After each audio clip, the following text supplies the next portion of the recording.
అమ్మా మీరెవరు అని అడిగితే సంప్రదాయం తెలుసున్నవారైతే నేను ఫలానా వారి కోడలనండి అని చెప్పాలి. ఎందుకంటే ఆడపిల్లకి మామగారి లాంటి వ్యక్తి ఇక జీవితంలో ఉండడు అని శాస్త్రవాక్కు.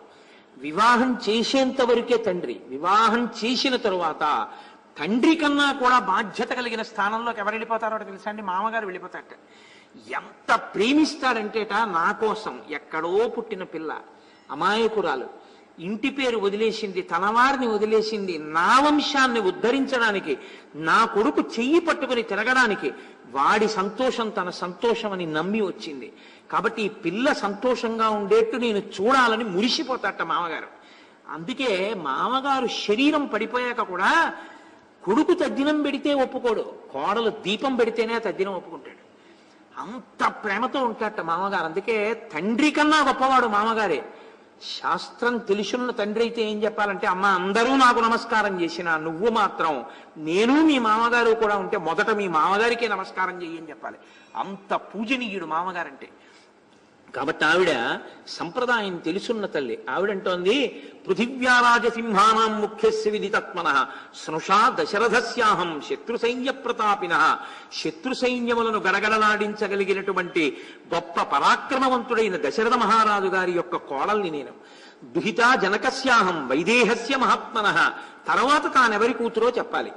నేను ఎన్నడూ దేహభ్రాంతి లేనటువంటి విదేహ వంశంలో జన్మించిన జనక మహారాజు గారి యొక్క కూతుర్ని. ఇప్పుడు తన పేరు చెప్పుకోవాలి. సీతేతి నామనామ్నాహం, నన్ను సీత అంటారు. ఇప్పుడు చిట్ట తన భర్త పేరు చెప్పాలి. భార్య రామస్య ధీమతః. భర్త ఈశ్వరుడితో సమానం. అందుకని భర్త పేరు చెప్పేటప్పుడు 10 మందిలో మాట్లాడేటప్పుడు ఆయనకి వచ్చనే పరిచయం చేయకూడదు. ఆయన గురించి చెప్పేటప్పుడు గొప్పగా అందంగా మాట్లాడగలగాలి, ఒక విశేషణంతో చెప్పగలగాలి. చాలా మంచివారు మా ఆయన పేరండి అనో ఏదో ఒక విశేషణం వేసి చెప్పాలి. అది భర్తృప్రీతికి నిదర్శనం. కాబట్టి రామస్య ధీమతః, గొప్ప బుద్ధిశాలి అయినటువంటి రామచంద్రమూర్తి యొక్క భార్యని. సమాద్వాదశతత్రాహం రఘవస్య నివేశనే భుంజానా మానుషాన్ భోగాన్ సర్వకామ సమృద్ధిని. మనుష్యులు ఎన్ని భోగాలు అనుభవిస్తారో అన్ని భోగాల్ని 12 ఏళ్లు నేను దశరథ మహారాజు గారి అంతఃపురంలో దశరథుడి పెద్ద కోడలిగా అనుభవించాను.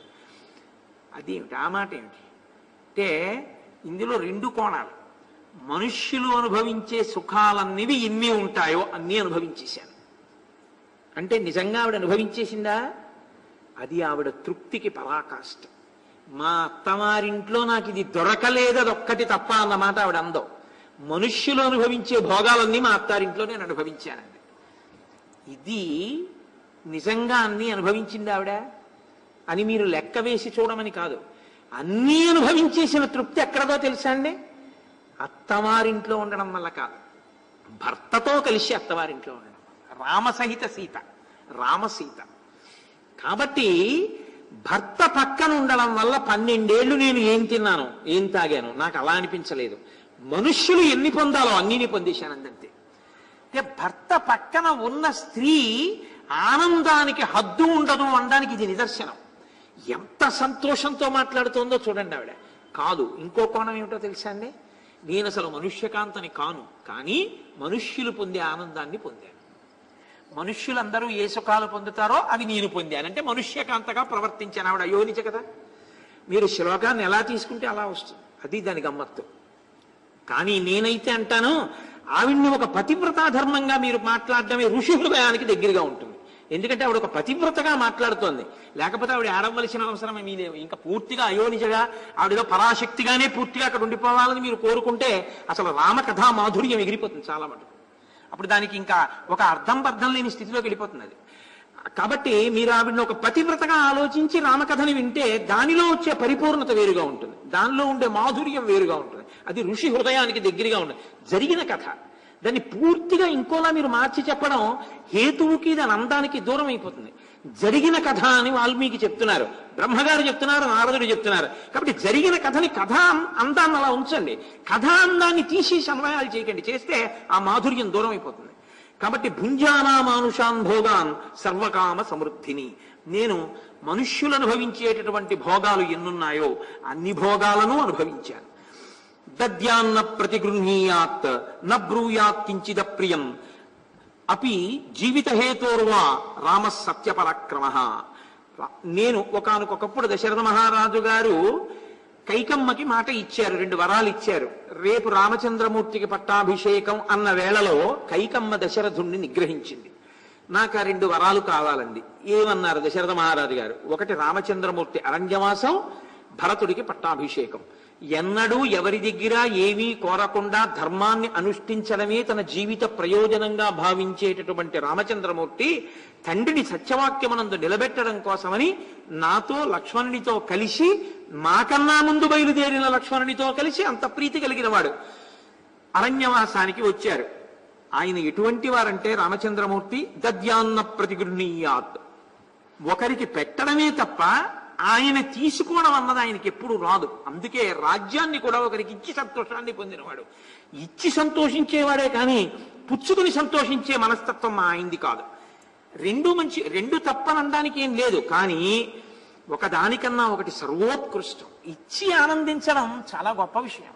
పుచ్చుకుని ఆనందించడం ఇచ్చిన ఆనందం అంత సమానమని మీరు చెప్పడానికి కుదరదు.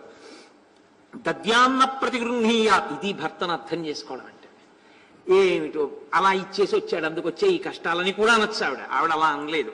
మా ఆయనకి పుచ్చుకోవడం రాదు, ఇవ్వడం వచ్చు, అటువంటి వాడికి నేను భార్యనంది ఆవిడ. ఏమి సీతమ్మ అంటే ఎంత గొప్పగా మాట్లాడుతుందండి. అందుకు కదా ఆనాటికి ఈనాటికి ఏనాటికి ఆరాధ్య దైవమైంది నా తల్లి జానకీమాత. దద్యాన్న ప్రతిగృహీయాత్ నబ్రూయాత్ కించిద ప్రియం, ఎన్నడూ ఇతరులకు అప్రియమైన మాట నా స్వామి మాట్లాడరు. అపి జీవిత హేతోర్వా రామ సత్యపరాక్రమ, అది ఎంత కష్టమైనదైనా కావచ్చు, కానీ ఆయన మాత్రం సత్యమునకు కట్టుపడతాడు. ఆయన పరాక్రమమే సత్యపరాక్రమము. అటువంటి రామచంద్రమూర్తితో కలిసి నేను ఇక్కడికి వస్తే, అదిగో రావణుడు అపహరించి తీసుకొచ్చి నన్ను ఇక్కడ ఉంచాడు.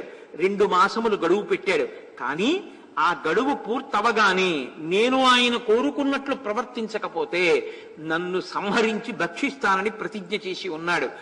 అంటే వెంటనే స్వామి హనుమన్నారు, అహం రామస్య సందేశాత్ దేవీ దూతస్తవాగత వైదేహీ కుశలీ రామ త్వాం చ కౌశలమబ్రవీత్ యో బ్రహ్మవస్త్రం వేదాంశ్చ వేద వేద విదాంవర సత్వాం దశరథీ రామో దేవీ కౌశలమబ్రవీత్ లక్ష్మణశ్చ మహాతేజ భర్తుస్తేను చరప్రియ కృతవాన్ శోక సంతప్త శిరసాతేభివాదనం.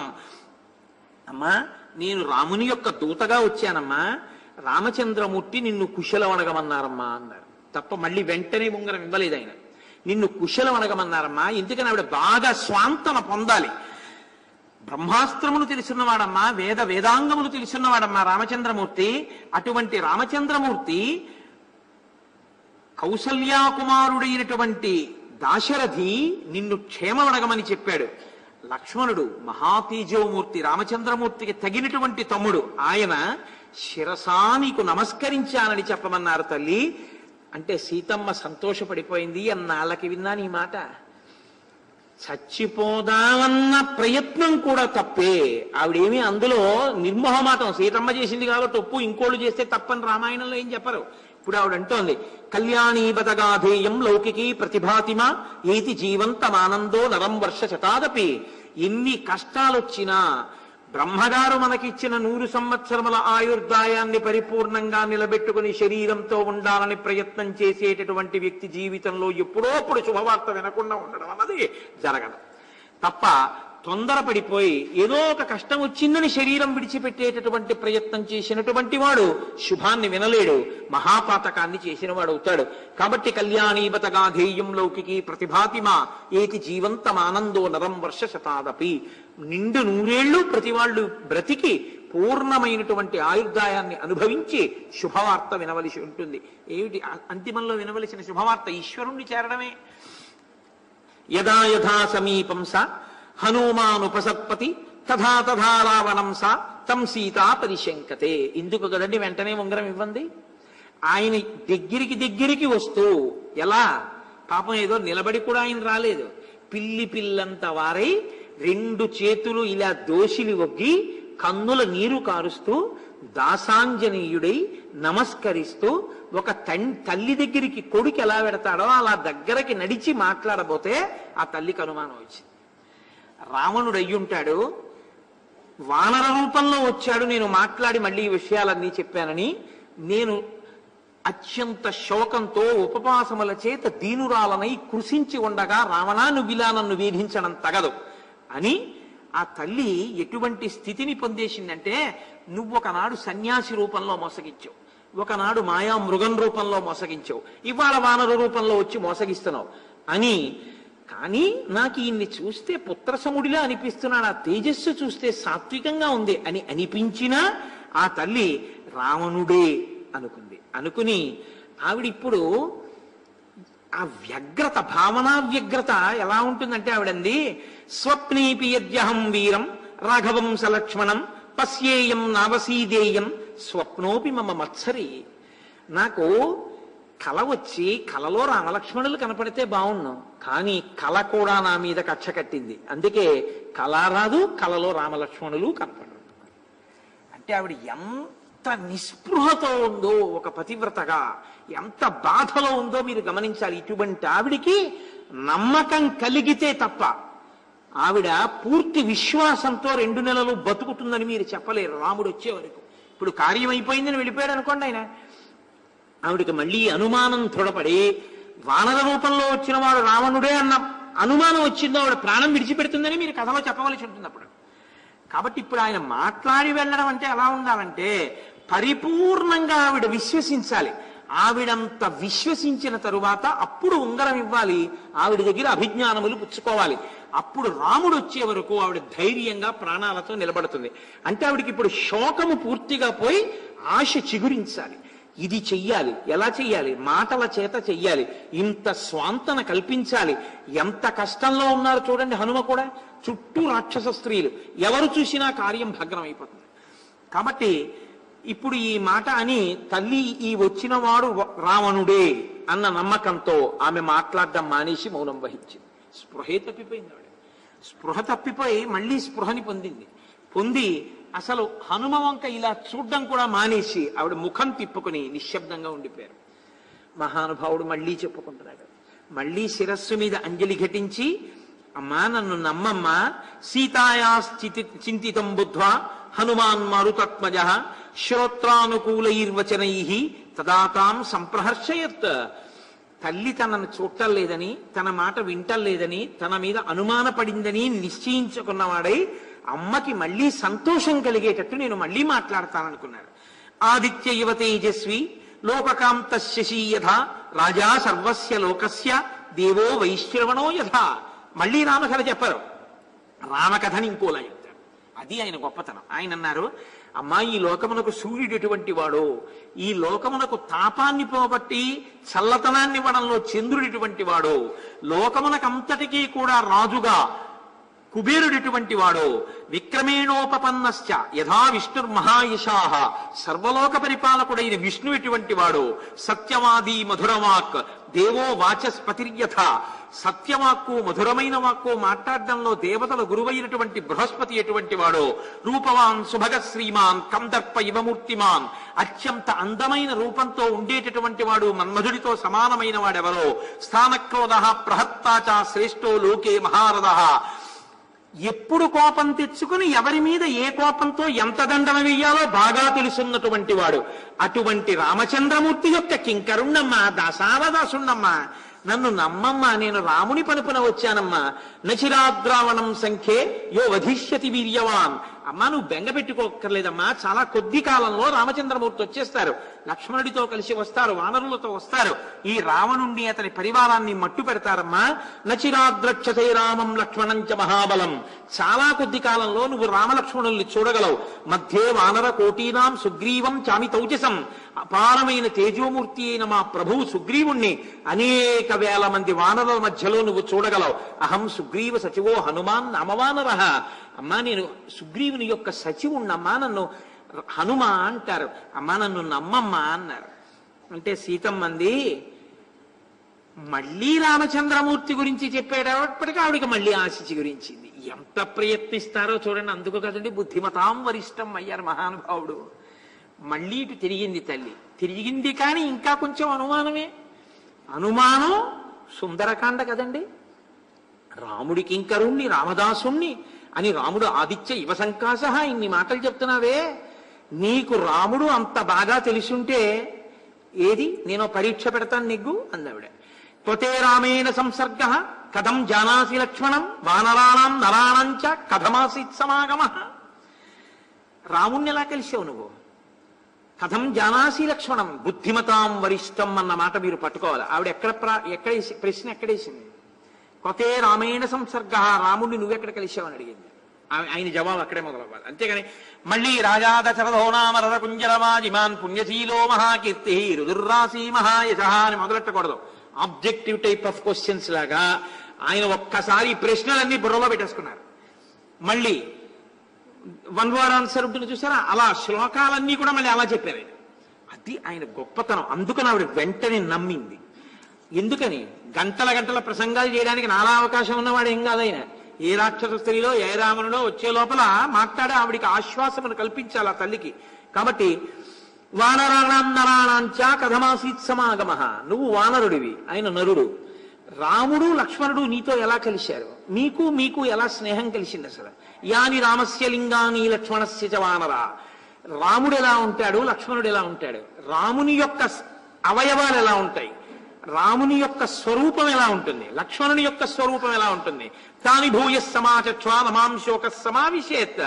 ఎంత చమత్కారంగా అడిగింది. నాకు రామ కథన్నా రామ సౌందర్యం అన్నా అంత ఇష్టం, ఏది చెప్పు, నేను మళ్ళీ శాంతిని పొందుతాను, సంతోషిస్తాను అంటే ఆవిడికి తెలియక అడుగుతోందా?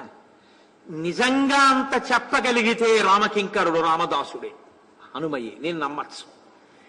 కాబట్టి ఇప్పుడు తల్లి సౌందర్యోపాసనని ప్రశ్న వేసింది. ఏది నువ్వు అంత తెలుసున్నవాడివైతే నీ స్వామి ఎలా ఉంటాడు చెప్పు? నా కులదైవం ఈనండి, నేను రోజు అధాంగ పూజ చేస్తానన్నాను అనుకోండి, ఏదో ఒకసారి చెప్పండి ఎలా ఉంటాడో ఈశ్వరుడు అన్నారు అనుకోండి. మీరు మీ ధ్యాన శ్లోకాన్ని చెప్తే, అంటే ధ్యాన శ్లోకం చదివి కన్నులు మూసుకున్నారంటే మీ కన్నుల ముందు ఆ రూపం అలా సాక్షాత్కరించాలి. మీరు పాదముల నుంచి తల వరకు, తల నుంచి పాదముల వరకు ఆ రూపాన్ని చెప్పేయాలి. అలా చెప్పేశారు అంటే మీ లోపల బాగా పట్టుకున్నారు అని గుర్తు. ఈ ఉపాసనని తల్లి ప్రశ్న వేసింది సుందరకాండలో. ఏది ఎలా ఉంటాడు చూపించాలి, చెప్పండి. ఆయన అన్నారు, అమ్మా యాని రామస్య చిహ్నాని లక్ష్మణస్య చ యాని వై లక్షితాని విశాలాక్షి వదత శృణుతాని మే. అమ్మ నీకు తెలియదా అమ్మా? నీకు అన్నీ తెలుసు. రాముడు ఎలా ఉంటాడో తెలుసు, లక్ష్మణుడు ఎలా ఉంటాడో తెలుసు. మరిదిలా చూసిందానివి కావుగా, కొడుకులా చూసావు, ఒక కన్న తల్లి కొడుకును చూసినట్టు చూసావు. కాబట్టి లక్ష్మణుడి గురించి తెలుసు, రాముడి గురించి తెలుసు. అయినా అమ్మా నన్ను అడిగావు, చెప్తాను. ఎందుకు చెప్తానో తెలుసా? చెప్తే నువ్వు సంతోషిస్తావమ్మా రాముడి గురించి. నీ సంతోషం కన్నా నాకేం కావాలి? తప్పకుండా చెప్తానన్నారు. ఇది పుత్ర ప్రేమ అంటే. ఆయన ఎవరినైనా చూసినా, ఎవరైనా ఆయన్ని చూసినా ఆయనకు వశులైపోతారు. అంత గొప్ప కన్నులున్నవాడు, అటువంటి చూపులున్నవాడు. రాముడు మనుష్యులు మోహించడం కాదు, రాక్షసులు, వానరులు, చెట్లు, చేమలు, తిరియక్కులు, పక్షులు అన్ని ఆయన్ని మోహించాయి. అంత గొప్ప చూపులమ్మా, అంత గొప్ప కళ్ళమ్మా. రూపదాక్షిణ్య సంపన్న, ఇటువంటి అందం ఉందని లోకాన్ని మోసం చేసేవాడు కాదు. రూపం ఎంతదో ఆయన దాక్షిణ్యం అటువంటిది, ఆయన దయ అటువంటిది. ప్రసూత జనకాత్మజే. అమ్మ పుట్టుకతో వచ్చాయమ్మా ఈ లక్షణాలు. అందం తెచ్చుకుంటే వచ్చేది కాదు, పుట్టుకతో రావాలి. పుట్టుకతో వచ్చిన అందం. రాముడు అన్నీ విడిచిపెట్టి నడిచి వెళ్ళినా పుంసామోహన రూపాయ పుణ్యశ్లోకాయ మంగళం. అంతేగాని నువ్వు ఏదో కొత్తవన్నీ అలంకరించుకుంటే కనబడిన అందం కాదు. యథాతథంగా నీ శరీర సౌష్ఠవం అలా ఉంటే అది అందం. అందుకే రాముడు విమల్ సూట్ వేసుకుంటే ఏం చెప్పలేదు. రాముడు అందం అంటే యథాతథంగా ఆయన అందాన్ని చెప్పారు అంతే హనుమ. కాబట్టి తేజసాదిత్య సంకాశ క్షమయా పృథివీ సమ బృహస్పతి సమోబుద్ధ్య యశసా వసవో సమః. అమ్మా అసలు అందం లోపలి అందం కదమ్మా. అందం పై అందం మంచిదే, కానీ లోపల అందం లేనప్పుడు పై అందం మోసగించడానికి పనికి వస్తుంది. లోపల అందం ఉన్నప్పుడు పై అందం లేకపోయినా పనికి వస్తుంది. లోపలి అందం పై అందం కూడా ఉంటే జగన్మోహనమైన మూర్తి అవుతుంది. రెండు ఉన్నవాడమ్మా రాముడు. లోపలి అందం పై అందం రెండు ఉన్నవాడు. తేజసాదిత్య సంకాశ, సూర్యుడు ఎటువంటి తేజస్సు కలిగిన వాడో రాముడు అటువంటి తేజస్సు కలిగిన వాడు. క్షమయా పృథివీ సమః, ఈ భూమికి ఎంత ఓర్పు రాముడికి అంత ఓర్పు. బృహస్పతి సమోబుద్ధ్య, బృహస్పతికి ఎటువంటి బుద్ధో రాముడికి అటువంటి బుద్ధి. యశసా వసవో సమః, కీర్తి ఎందు ఇంద్రుడితో సమానుడమ్మా. రక్షితా జీవలోకస్య స్వజనస్యాభిరక్షిత రక్షిత స్వస్య వృత్తస్య ధర్మస్య చ పరంతపః. జీవలోకాన్నంతటినీ రక్షిస్తాడు, తనని నమ్ముకున్న వాళ్ళని ప్రత్యేకంగా రక్షణ చేస్తాడు. ఆయన తన ధర్మాన్ని తాను రక్షించుకుంటాడు, తన నడవడిని తాను రక్షించుకుంటాడు, ఇతరుల యొక్క ధర్మాన్ని కూడా రక్షిస్తాడు.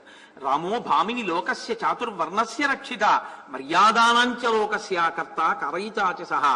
అమ్మ మహానుభావుడమ్మ, లోక మర్యాద పాటించడం అంటే రాముణ్ణి చూసే నేర్చుకోవాలి. అందుకే రాముడికి ఒక పేరు మర్యాదా పురుషోత్తముడని పేరు. అసలు ఎవరితో ఎలా ప్రవర్తించాలో మీకు తెలియాలి అంటే రామచంద్రమూర్తి ఎలా ప్రవర్తించారో తెలుసుకుంటే చాలు, మీరు కూడా మర్యాదా పురుషోత్తముడు అవుతారు. కాబట్టి అమ్మా, రామో భామిని లోకస్య చాతుర్వర్ణస్య రక్షిత, 4 వర్ణములను రక్షించేవాడమ్మా. మర్యాదానాంచ లోకస్య కర్త కారయితాచ సహా, సాక్షాత్ పరబ్రహ్మంగా చెప్తున్నారు ఇక్కడ. ఆయనే కర్త, ఆయనే కారయితాచ సహా. ఆయన ఈ లోకములను సృజించి రక్షించి లయం చెయ్యగలిగినటువంటి శక్తి కలిగినటువంటి వాడు. రాజవిద్యా వినీతశ్చ బ్రాహ్మణానాముపాసిత శ్రుతవాన్ శీల సంపన్నో వినీతశ్చ పరం తపః. మహానుభావుడు రాజవిద్య అంటే రాజ్య పరిపాలన మెళకువలు బాగా తెలుసున్నటువంటి వాడు, బ్రాహ్మణులను ఆదరించేటటువంటి స్వభావం ఉన్నవాడు, సర్వ విద్యా పారంగతుడు, సదాచార సంపన్నుడు, వినయశోభితుడు, శత్రుభయంకరుడు, యజుర్వేద వినీతశ్చ వేద విద్భి సుపూజిత ధనుర్వేదే చ వేదేషు వేదాంగేషు చ నిష్ఠిత. యజుర్వేద వినీతశ్చ, ప్రత్యేకం యజుర్వేదం బాగా తెలుసుకున్నవాడు. యజుర్వేదం తెలిస్తే యజ్ అన్న ధాతువులోంచి కదండి, యజ్ అంటే కర్మ. వేదప్రోక్తమైన ఏ కర్మ ఎలా చేసి దేవతల యొక్క అనుగ్రహాన్ని పొంది కష్టంలోంచి పైకి రావచ్చో బాగా తెలుసున్నవాడు. ఆ మంత్రాన్ని ఆ కర్మతో కలిపి చెయ్యగలిగినటువంటి వాడు, ఆ ప్రజ్ఞ ఉన్నవాడు. కాబట్టి యజుర్వేద వినీతశ్చ వేద విద్భిస్సు పూజిత, అన్ని వేదములు తెలుసున్నవాడు. ధనుర్వేదే చ వేదేషు వేదాంగేషు చ నిష్ఠిత, ధనుర్వేదము వేదాంగములు కూడా తెలుసున్నటువంటి వాడు. వ్యాకరణము శిక్ష మొదలైనటువంటివన్నీ బాగా ఎరుగున్నవాడు. విపులాంశో మహాబాహు కంబుగ్రీవ శుభానన గూఢజత్రు సుతామ్రాక్షో రామో దేవీ జనైశ్రుత. విశాలమైనటువంటి గొప్ప భుజములు, శంఖం వంటి కంఠం, మంగళప్రదమైనటువంటి ముఖం, పైకి కనపడనటువంటి ఎముకలతో కూడినటువంటి సంధులతో కూడినవాడు, ఎర్రటి కన్నులున్నవాడు. అటువంటి రాముణ్ణి చూడనివారు, రాముని గూర్చి తెలియనివారు లోకంలో ఉంటారా అమ్మా? ఉండరమ్మా. అంత గొప్పవాడు రాముడంటే. దుందుభిస్వన నిర్ఘోష, దుందుభీనాదం ఎలా ఉంటుందో అటువంటి కంఠం ఉన్నవాడు. స్నిగ్ధవర్ణ ప్రతాపవాన్, చక్కని ఆ రంగు కలిగినటువంటి వాడు, గొప్ప ప్రతాపవంతుడు. సమ విభక్తాంగో వర్ణం శ్యామం సమాశ్రిత, శ్యామవర్ణుడు. ఆయన ఏ అవయవములు ఎంత పొడుగుతో ఎంత పొందిగ్గా ఉండాలో అటువంటి పొందిక కలిగిన వాడు. శరీరము యొక్క పొడుక్కి తగిన పొడవైన చేతులు ఉన్నవాడు, ఆ పొడుక్కి తగువైన కాళ్ళున్నవాడు, ఆ వక్షస్థలమునకు తగిన వైశాల్యం ఉన్నవాడు, అటువంటి మంగళప్రదమైన ముఖమున్నవాడు, తేజోవంతమైన నేత్రములున్నవాడు. అవయవాలన్నీ ఒకదానికొకటి పొందికతో అమరయ అన్నట్టుగా ఉంటాడమ్మా. త్రిస్తర స్త్రిప్రలంభశ్చ త్రిసమ స్త్రిషుచోన్నత త్రితామ్ర స్త్రిషు చ స్నిగ్ధో గంభీర స్త్రిషు నిత్యస అని సాముద్రికాన్ని బట్టి ఆపాదమస్తకం వెంట్రుకల దగ్గర నుంచి ఏ అవయవాన్ని విడిచిపెట్టకుండా పాదముల గోళ్ల వరకు రామచంద్రమూర్తి యొక్క స్వరూపాన్నంతటినీ కూడా ఒక్కసారి ఆపాదమస్తకం వర్ణించారు. పొంగిపోయింది సీతమ్మ తల్లి విని. నాయన నువ్వురా ఉపాసకుడవంటే అనుకుంది. సీతమ్మ తల్లి చేసినటువంటి పరీక్షలో నెగ్గారు మహానుభావుడు హనుమ. ఇప్పుడు అడిగింది కదా, పతే రామేణ సంసర్గ కథం జానాసి లక్ష్మణం.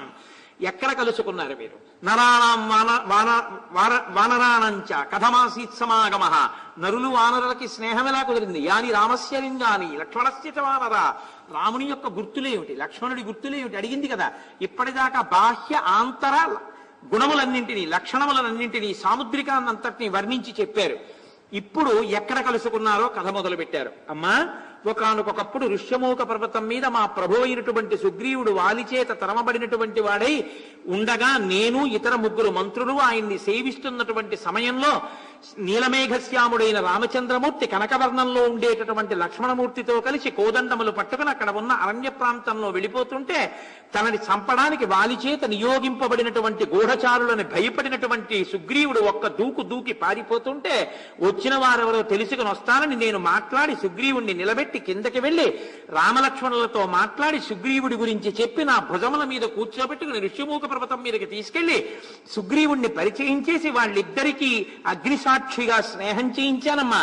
తర్వాత సుగ్రీవుని యొక్క భార్య రమణి వాలి బలాత్కారముగా స్వీకరించాడని, రాజ్యభ్రష్టుణ్ణి చేశాడని విన్నటువంటి రామచంద్రమూర్తి అధర్మాన్ని అంగీకరించడు కనుక వాలి సుగ్రీవుల మధ్య ద్వంద్వయుద్ధం జరుగుతున్నప్పుడు వాలిని తెగటార్చి సుగ్రీవుణ్ణి వానరరాజ్యానికి పట్టాభిషిక్తుణ్ణి చేశాడు.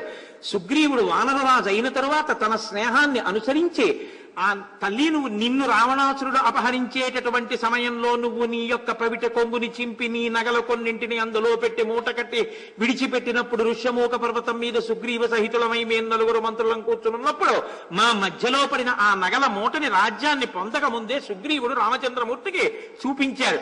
చూపిస్తే ఆ నగల మూటని విప్పి చూసినటువంటి రాముడు అపారమైన శోకాన్ని పొంది వాటిని పట్టుకుని ఏడ్చి లక్ష్మణుడికిచ్చి పరితాపాన్ని పొందాడమ్మా. రాజ్యాన్ని పొందినటువంటి సుగ్రీవుడు తదనంతరం సీతమ్మ జాడ కనిపెట్టడం కోసమని అన్ని దిక్కులకి కొన్ని వేల వానరములను పంపిస్తే దక్షిణ దిక్కుకి అంగదుడి నాయకత్వంలో వచ్చిన కొన్ని వేల వానరములు 100 యోజనములు సముద్రమును గడచి రాలేక ఆవలి ఒడ్డున ఉండిపోతే సీతాన్వేషణంలోనే మేమందరం కాలాన్ని సుగ్రీవుడిచ్చినటువంటి కాలపరిమితిని అతిక్రమిస్తే సంపాతి అనబడేటటువంటి పక్షి మేము ప్రాయోపవేశం చేసిన సమయంలో కనపడి నాకిక్కడి నుంచి కనపడుతోంది సీతమ్మ కాంచనలంకలో ఉంది అని మాకు చెప్తే ఆ చెప్పినటువంటి సంపాతి వాక్కును అనుసరించి 100 యోజనముల సముద్రాన్ని గడచి ఈవలి ఒడ్డుకొచ్చి లంకాపట్టణంలో చేరి నిన్న రాత్రంతా వెతికి ఇవాళ తెల్లవారుజామున శిశుపావృక్షం మీద కూర్చుని అమ్మా నీ దర్శనం పొందానమ్మా, నేను కేసరి పుత్రుణ్ణమ్మా, నా తండ్రి మాల్యవత్ పర్వతం మీద ఉంటాడమ్మా, శంబరాసురుడన్న రాక్షసుడిని సంహరించాడమ్మా, ఆయన భార్య అంజనాదేవి వాయుదేవుడు అనుగ్రహించి ఇచ్చినటువంటి ఫలితంగా నేను ఆమె కడుపున పుట్టినటువంటి వాణ్ణమ్మా, వాయుపుత్రుణ్ణమ్మా, వాయువుతో సమానమైన వేగమున్నవాణ్ణమ్మా, నన్ను హనుమా అంటారమ్మా, అమ్మా నన్ను నమ్మమ్మా, నేను రావణుడి కింకరుణ్ణి కానమ్మా, నేను రామదూతనమ్మా. ఇంత జరిగిన తరువాత రాముడికి వానరులకి కలిసిందమ్మా, నేను రామభక్తుణ్ణి, రామదాసుణ్ణి, రాముణ్ణి నమ్ముకుని బతుకుతున్నవాణ్ణి, అందుకుని నన్ను పంపారమ్మా, తల్లి నన్ను అనుగ్రహించు అన్నారు. ఈ మాటలు విందిట తల్లి 10 నెలల నుంచి ఏడుస్తున్న సీతమ్మ అతులంచగతాహర్షం ప్రహర్షేణ చ జానకి నేత్రాభ్యాం వక్రపక్ష్మాభ్యాం ముమోచానందజంజలం. అపారమైన ఆనందంతో కనురెప్పలు తడిసిపోయేటట్టుగా ఇన్నాళ్లకి తల్లి కన్నుల వెంట వచ్చినటువంటి శోకధారలు ఆనంద భాష్పాలుగా వచ్చేట. ముట్టుకోకుండా కన్నుల నీరు తుడవకుండా వాక్కుతో మంచి మాటలు చెప్పి ఆవిడికి స్వాంతన చేకూర్చి మళ్ళీ తల్లి ఆనందంతో విస్మయంతో హర్షంతో ఆనంద భాష్పములు రాలుస్తుండగా అమ్మా ఇన్ని లక్షల వానరములు భూమండలమంతా వెతుకుతుంటే నీ దర్శనం చేశానన్న ఖ్యాతి పొందిన మొట్టమొదటి వానరుణ్ణి నేనేనమ్మా, నాకు ఈ కీర్తినిచ్చావమ్మా అన్నారు. తల్లి పొంగిపోయింది.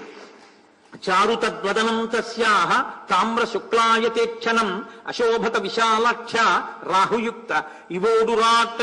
రాహువు నుంచి విముక్తమైనటువంటి చంద్రబింబం ఎలా ఉందో అలా ఎర్రని రేఖలతో ఉన్న విశాలమైనటువంటి నేత్రములు కలిగినటువంటి తల్లి మనోహరమైనటువంటి ముఖంతో అత్యంత ఆనందంతో అత్యంత సంతోషంతో హనుమ వంక చూసిందిట. చూస్తే అప్పుడు మహానుభావుడైనటువంటి హనుమంటారు, వనరోహం మహాభాగే దూతో రామస్య ధీమత రామనామాంకితం చేరం పశ్యదేవ్యంగుళీయకం ప్రత్యయార్థం తమానీతం తేన దత్తం మహాత్మన సమాశ్వసి భద్రం తే క్షీణ దుఃఖఫలాహ్యసి. ఇందుకోసం సుందరకాండ పారాయణ చేస్తారు, ఇందుకోసం సుందరకాండ వింటారు. నేను దీని అర్థం చెప్తాను, అయ్యా మీరు ఒక్కసారి ఆగండి, దీని అర్థం చెప్పేస్తే వాళ్ళు ఎక్కువ సంతోషిస్తారు. వనరోహం మహాభాగే దూతో రామస్య ధీమత. అమ్మా బుద్ధిమంతుడైన రామచంద్రమూర్తి యొక్క దూతనమ్మా, నేను వానరుణ్ణి. రామనామాంకితం చేదం తస్యదేవ్యంగుళీయకం. శ్రీరామ అని వ్రాయబడినటువంటి రాజముద్రిక అంటారు. రాజులు తమ పేరు రాసుకున్న ఉంగరాన్ని తాము ధరిస్తారు. రాజముద్రిక వచ్చిందంటే రాజు వచ్చినట్టే. కాబట్టి అమ్మ రామచంద్రమూర్తి నాకిచ్చి ఆ ఉంగరాన్ని పంపించారు. కాబట్టి తల్లి ఇదిగో నీకు ఆ ఉంగరం ఇస్తున్నానమ్మా, చూడు అన్నారు. ప్రత్యయార్థం తమానీతం తేన దత్తం మహాత్మన. నీకు ఉపశాంతి కలగడం కోసమని రామచంద్రమూర్తి నాకు ఈ ఉంగరం ఇచ్చి పంపించారమ్మా, స్వీకరించవలసింది అని చేతిలో పెట్టారు. సమాశ్వసి భద్రంతే క్షీణ దుఃఖఫలాహ్యసి. అమ్మా నువ్వు ఊరట పొందు, ఇక ఈ క్షణం నుంచి తల్లి నీకు శోకము లేదు అన్నారు. సుందరకాండలో యోగి అయిన హనుమ నోటి వెంట ఈ మాట ఎప్పుడొచ్చిందో అక్కడి నుంచి సుందరకాండ తిరిగిపోయింది, రామకథ తిరిగిపోయింది. ఇంకిక్కడి నుంచి అంతా శుభమే. ఇక సీతారాములు కలుసుకోవడం వైపుకి వెళ్ళిపోతుంది, రావణ వధ వైపుకి వెళ్ళిపోతుంది. అందుకే ఈ ఉంగరం ఇచ్చిన ఘట్టంలో అమ్మా నీకింక దుఃఖము లేదు, క్షీణ దుఃఖ పలాహ్యసి అని హనుమ అన్నారు. కాబట్టి ఈ శ్లోకాన్ని మహామంత్రంగా భావిస్తారు. ఈ శ్లోకం రావడం కోసమని ఈ ఘట్టాలన్నీ చదువుతారు. ఇక ఇక్కడి నుంచి ప్రత్యేకించి సుందరకాండ విశేషమైన పట్టుతో ఉంటుంది. ఇంకా చాలా శ్లోకాలు మంత్రస్వరూపాలే. అసలు సుందరకాండనే మాలామంత్రం అంటారు. అటువంటి స్థితిలో ఇప్పుడు ఆ ఉంగరాన్ని పుచ్చుకున్నటువంటి తల్లిట గృహీత్వా ప్రేక్షమాణాసా భక్తకర విభూషణం భక్తార వివసంప్రాప్త జానకీ ముదితాభవత్. ఆ ఉంగరాన్ని పుచ్చుకొని ఉంగరం అనుకోలేదుట. అకస్మాత్తుగా రాముడే వచ్చేస్తే ఎంత ఆనందపడిపోయి సంతోషంలో బుగ్గలు ఎర్రబడిపోతాయో అలా లజ్జ పొందేసి ఆనందపడిపోయి తన భర్తనే కౌగలించుకున్నంత ఆనందంతో ఆ తల్లి ఉంగరాన్ని పట్టుకుని గుండెల మీద పెట్టుకుని ఉన్నటువంటి ముదిత మానస అయిన సీతమ్మ తల్లి యొక్క దర్శనాన్ని అనుభవించిన ఏకైక వానరుడు మహనీయమూర్తి స్వామి హనుమ ఒక్కరే సుందరకాండ. అటువంటి మహానుభావుడు రామకథలో. ఇప్పుడు చక్కగా నీరాజనం ఇవ్వండి, కొబ్బరికాయ కొట్టి మళ్ళీ నీరాజనం ఇవ్వండి. మళ్ళీ మనం ఒక్కసారి ఈ ఘట్టాలు జరుగుతున్నప్పుడు తప్పకుండా అపారమైన శక్తి కలిగి అందరికీ అనుగ్రహం కలుగుతుంది అని పెద్దలు అంటారు. కాబట్టి మనం మళ్ళీ ఒక్కసారి శ్రీరామదూతం చెప్దాం. రామాంగుళీయక రామ నివేద్యం వజ్రాయుధ ఘోర వరకరవాలం జంబుమాలివధ చండ ప్రతాపం బ్రహ్మాస్త్రబంధిత బ్రహ్మవరదానం వాయుప్రేరిత వాలాగ్నిజ్వాలం సీతాప్రసాదిత శీతలవాలం మధువన మధుపాన మత్తకపీంద్రం కౌసలేయ కార్యకరణ సమర్థం రామ నివేదిత రామవృత్తాంతం మకర బంధీకృత మహిత పదాబ్జం సింధూల్లంఘన జలద సమీరం లక్ష్మణమూర్ఛా సంరక్షణ హృదయం రావణ ఘనయుద్ధ రామతురంగం.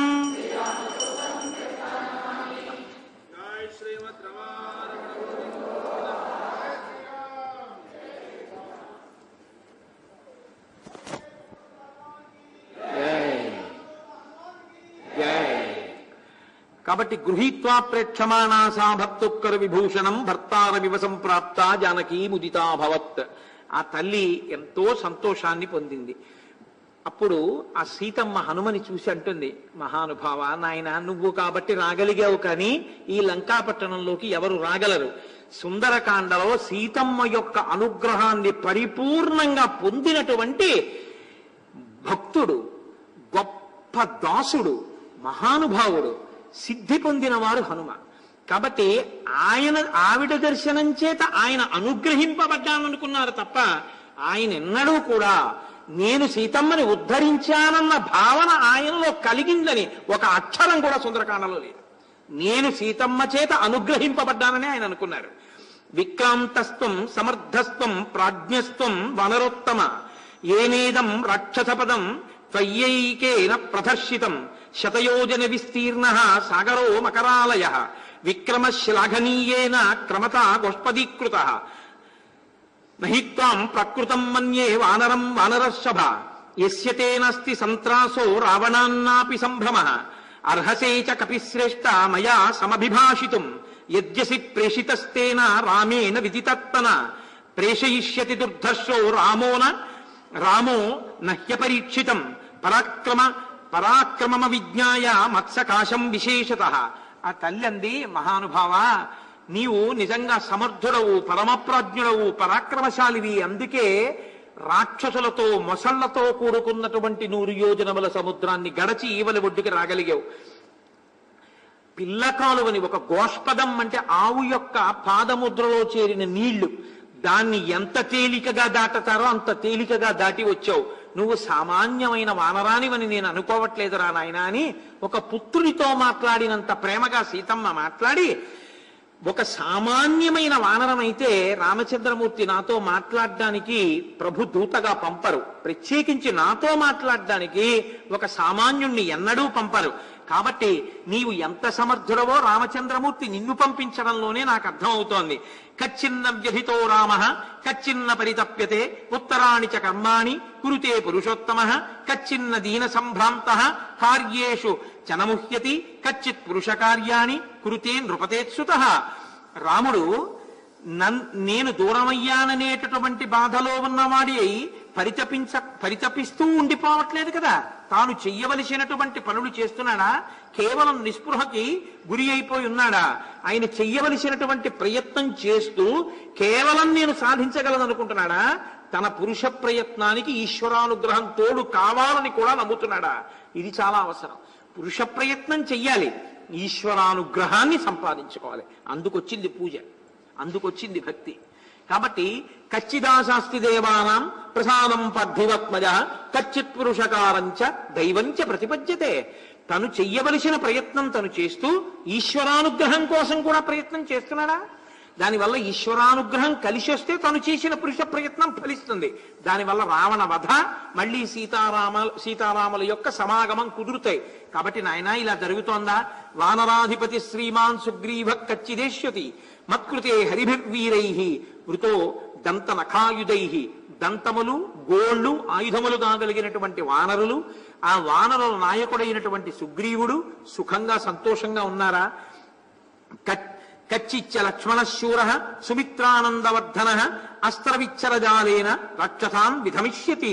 మహానుభావుడు సుమిత్ర యొక్క కుమారుడు, సుమిత్ర ఆనందాన్ని పెంపొందించేటటువంటి వాడు శూరుడైన లక్ష్మణుడు తన అస్త్రముల చేత బాణముల చేత లంకాపట్టణాన్ని అంతటినీ రాక్షసుల్ని చెల్లాచెదరు చేయగలిగిన వాడు. రౌద్రేణ కచ్చిదస్త్రేణ జ్వలత నిహతం రణే ద్రక్ష్యాం యల్పేన కాలేన రావణం ససుహృజ్జనం. నేను తొందరలో ఈ లంకాపట్టణాన్ని చీకాకు పరిచే విధంగా బాణప్రయోగం చేసేటటువంటి రామలక్ష్మణుల్ని చూస్తానా నాయన అని అడిగింది ఆ తల్లి. అడిగి, రాముడికి నాతో సమానమైన బంధువు కానీ నాకన్నా అధికమైన వారు కానీ లేరు, అలాగే నాకు కూడా రాముడితో సమానమైన బంధువు కానీ రాముని కన్నా అధికుడు కానీ లేదు. ఇది దాంపత్యం అంటే. ఎంతమంది అయినా ఉండొచ్చు, అంతమంది కన్నా అధికురాలు భార్య. ఎంతమంది అయినా ఉండొచ్చు, అందరికన్నా అధికుడు భర్త. ఈ భావన ఇద్దరి యొక్క హృదయాల్లో ఉండడం దాంపత్యం. ఆ కారణం చేత నేను కనపడకుండా పోవడం అన్నది, రాముడు తన చెయ్యవలసిన కార్యములు చెయ్యకుండా తన ప్రజ్ఞ నశించిపోయేటటువంటి స్థితిని పొందడానికి ఇది హేతువు కాలేదు కదా.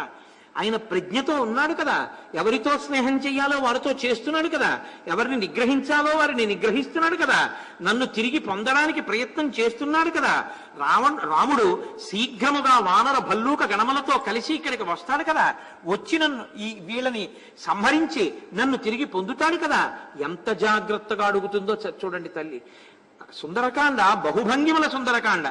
అంటే స్వామి హనుమన్నారు, అమ్మా మలయేన చ వింధ్యేన మేరుణా మందరేణ చ దర్దురేణ చ తే దేవి శపే మూలఫలేన చ. అమ్మా నేను ఒట్టు పెడుతున్నానమ్మా, నేను చెప్పే మాటలు నిన్ను ఉత్సాహపరచడానికి నిన్ను సంతోషపెట్టడానికి చెప్తున్నవి కావమ్మా, నిజం చెప్తున్నాను. మా ఇంటి మీద ఒట్టు, నేను ఉంటున్న భూమి మీద ఒట్టు అంటారు. ఆయన అన్నారు మలయేన చ వింధ్యేన మేరుణా మందరేణ చ. అమ్మా మేము పర్వతాల మీద తిరుగుతాం, మాకు ఆ పర్వతాలు పరమ ప్రీతిపాత్రము పరమ పూజనీయములు. అటువంటి పర్వతాల మీద ఒట్టు పెడుతున్నాను. మలయ పర్వతం మీద, వింధ్య పర్వతం మీద, మేరు పర్వతం మీద, మందర పర్వతం మీద, దర్ధర పర్వతం మీద నేను తినేటటువంటి కాయలు పళ్ళు దుంపలు తేనె మీద ఒట్టు పెట్టి చెప్తున్నానమ్మా. క్షిప్రం ద్రక్షతి వైదేహీ రామం ప్రస్రవణే గిరౌ శతక్రత విమాసీనం నాగరాజస్య మూర్ధని. అమ్మా 100 క్రతువులు చేసినటువంటి ఇంద్రుడు ఐరావతం మీద ఎలా కూర్చుంటాడో అలా ఇవాల్టి రోజున ప్రస్రవణ పర్వత శిఖరం మీద కూర్చున్నటువంటి రామచంద్రమూర్తి యొక్క పాదార విందముల దగ్గర నిన్ను సమర్పించి ధన్యుడనవుతానమ్మా. నమాంసం రాఘవో భుంక్తే నచాపి మధుసేవతే వన్యం సువిహితం నిత్యం భక్తమశ్నాతి పంచమం. ఆయన ఏమి తింటలేదమ్మా, ఆయన ఆఖరికి తేనె కూడా స్వీకరించట్లేదమ్మా. ఎప్పుడూ నిన్నే తలుచుకు బాధపడుతున్నాడమ్మా. నైవ దంశాన్న మశకాన్న కీటాన్న సరీసృపాన్ రాఘవోపనయేద్గాత్రాత్ తద్గతేన అంతరాత్మన. ఆయన నుంచి పురుగులు పాకుతున్నా, తేళ్లు పాకుతున్నా, పాములు పాకుతున్నా ఆయనకి ఒంటి మీద తెలివి లేదు. కాయ చూసినా, పండు చూసినా, పువ్వు చూసినా, చెట్టు చూసినా, పర్వతం చూసినా, వామ చూసినా, పట్టి చూసినా హా సీత, హా సీత అంటూనే ఉంటారమ్మా. అంత బాధ నీ గురించి రాముడు పొంది ఉన్నాడు అన్నారు.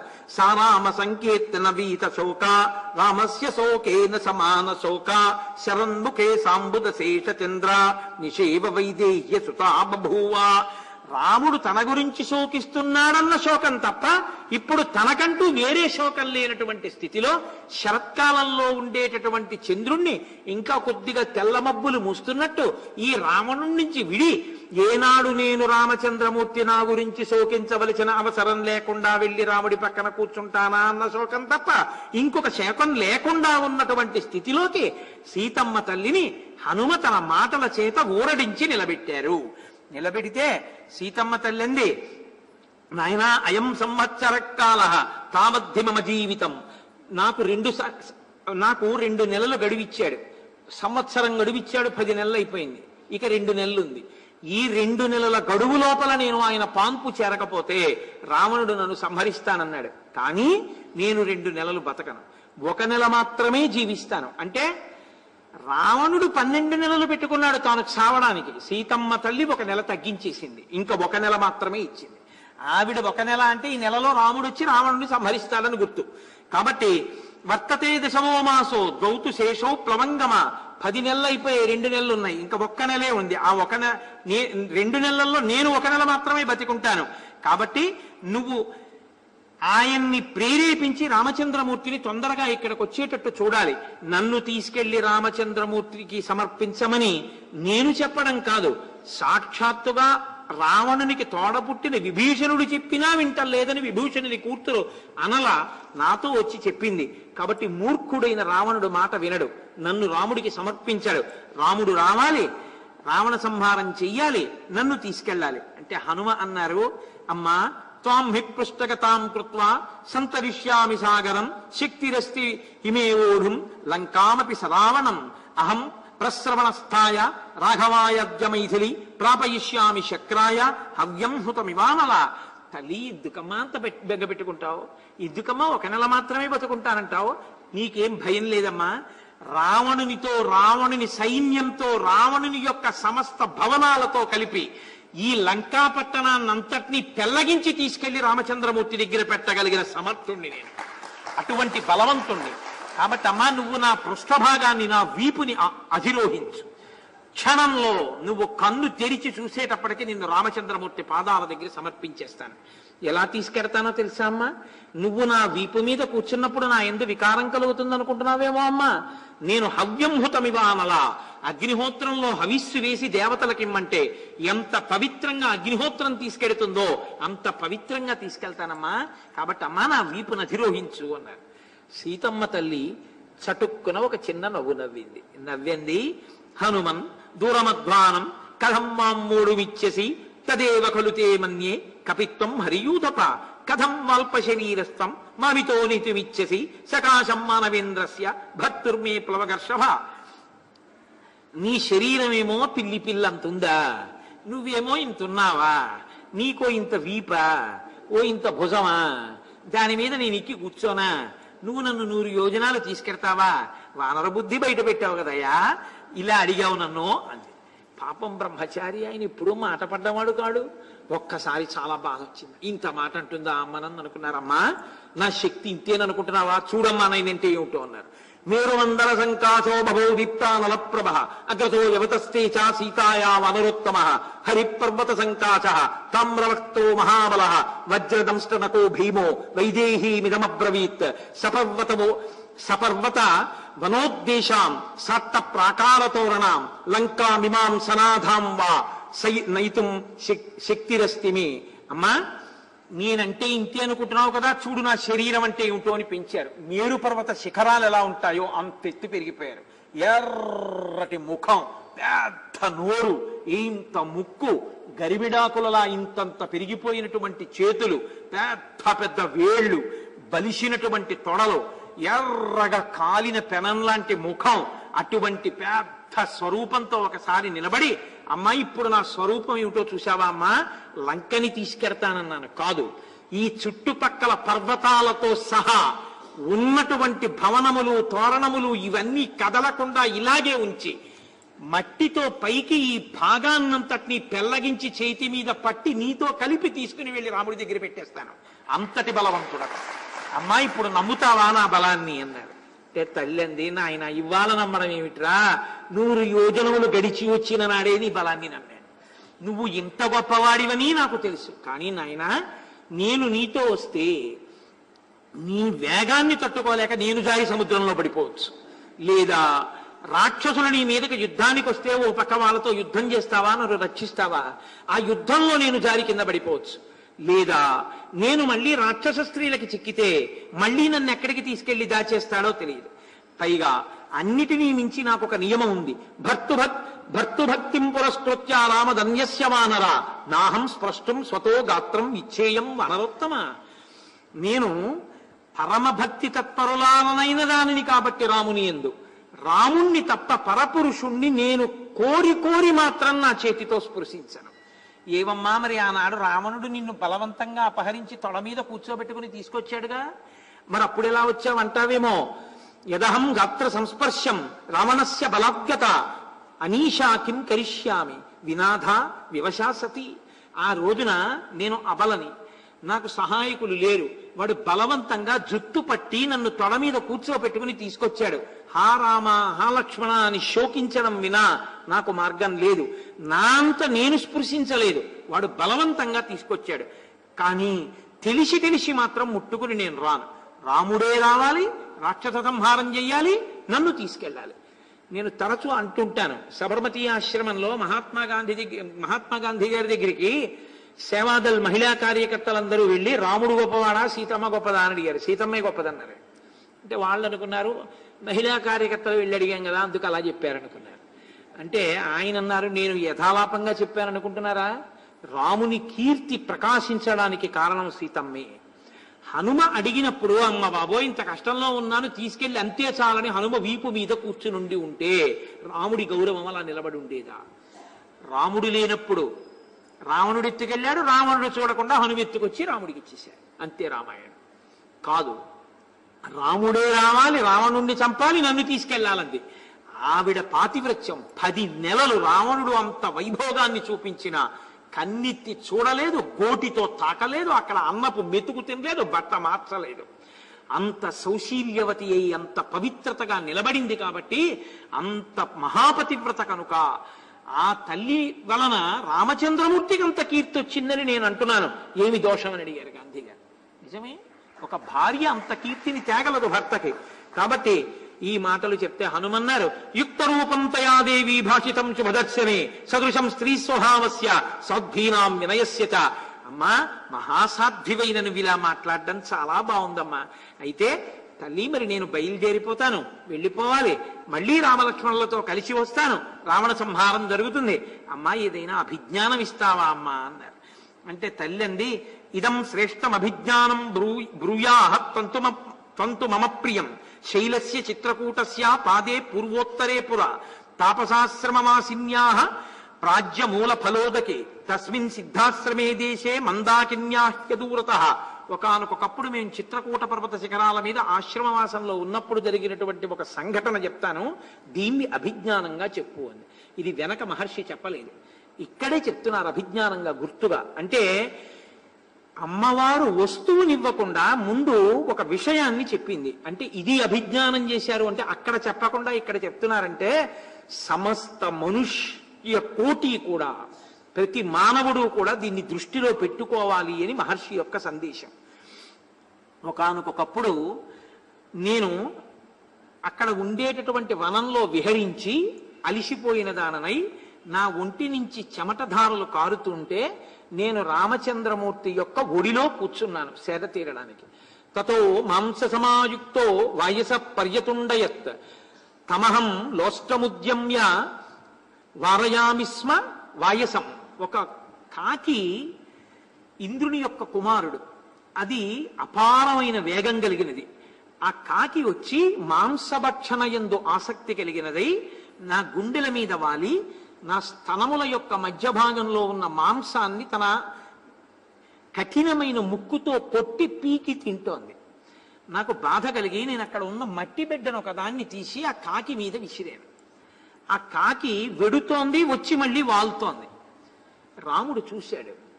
చూసి ఆయన తయాపహసితాచాహం క్రుద్ధా సంలజ్జితా తథా. అప్పుడు రాముడు నన్ను చూసి పరిహాసాస్పదంగా నవ్వాడు, హాస్యమాడాడు. ఇది జ్ఞాపకం చేయి. ఆ తరువాత కొంతసేపటికి నేను రామచంద్రమూర్తి యొక్క ఒడిలో పడుకుని నిద్రపోయాను. నిద్రపోయినప్పుడు ఆ కాకి రాలేదు. రాముడి ఒడిలో ఉన్నాను, ఊరుకుంది. ఆ తర్వాత కాసేపటికి రాముడు, నేను నిద్ర లేచాను, రాముడు నా ఒళ్ళో తలపెట్టుకుని నిద్రపోతున్నాడు. మీరు ఇది చాలా జాగ్రత్తగా వినాల్సిమండి. మళ్ళీ నిద్రపోతున్నాడు. సతత్ర పునరేవాధావాయసముపాగవత్ తతసుప్త ప్రబుద్ధాం మాం రామస్యాం కచ్చముద్ధితాం వాయసస్సహ సాగమ్య విదదారస్తనాంతరే. రాముడు నా ఒడిలో పడుకుని ఉండి నేను కూర్చుని ఉన్నప్పుడు మళ్ళీ వచ్చింది ఆ కాకి. వచ్చి మళ్ళీ నా స్తనముల మధ్యలో తన వాడి ముక్కుతో గాయం చేసి మాంసాన్ని పీక్కు తింటోంది. అప్పుడు వాయసేన తతస్తేన బలవత్ క్లిశ్యమానయ సమయా బోధిత శ్రీమాన్ సుఖసుప్త పరంతప.